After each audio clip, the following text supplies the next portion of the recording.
given an integer, I need to return true if it's possible to represent these the sum of distinct powers of 3.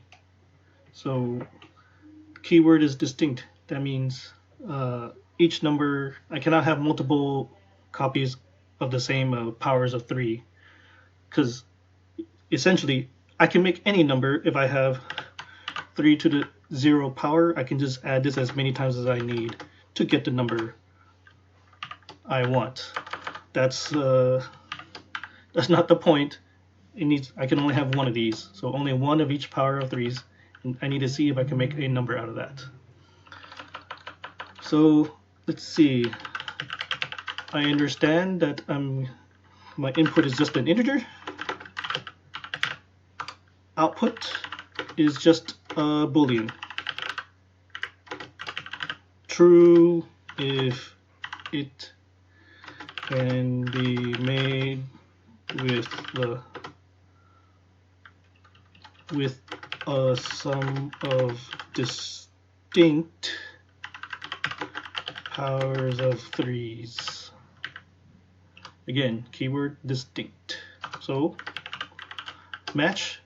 This is like having any number system based on anything, where decimal is based on a 10 and binary is based on 2. Here I'm working with is based on 3s.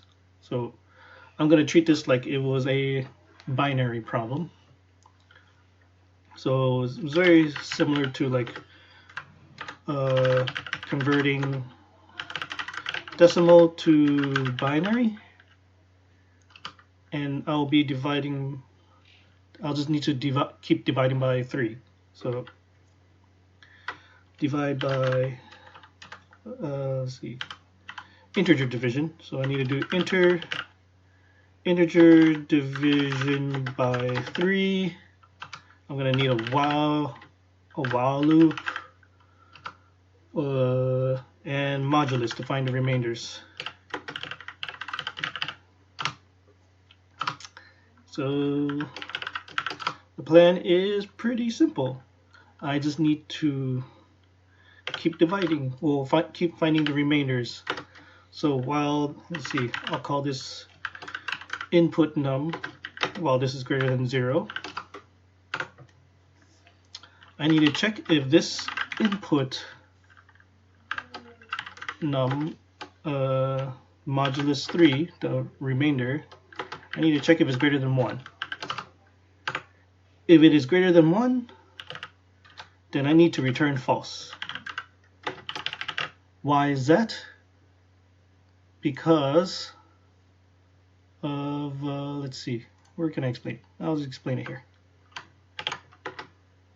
Because if a remainder is 2,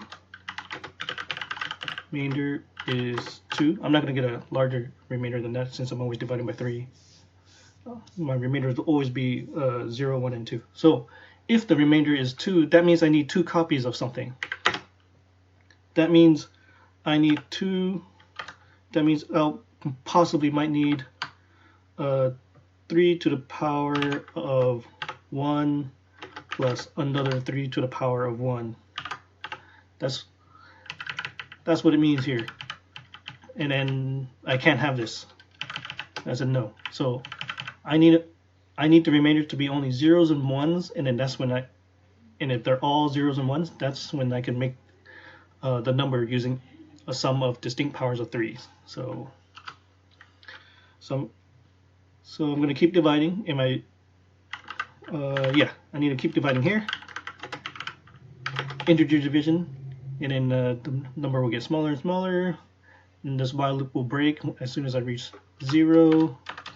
So if I'm able to get through this loop with the if condition never triggering, well then I just need to return false. Return true. And if I return true, well, that's it. And it's just basically having your own any number system you want. I can do this with 3s, 4s, or 5s. It can be any number, because this is just very similar to the binary number system, where it's just every remainder tells me whether or not, oh, do I need a power of 2? Here, same thing. Every remainder, it tells me how many powers of 3s I need, and if I need more than 1, well, then this will return false. It is not possible to make it with distinct powers of 3s. And that's really all there is to it.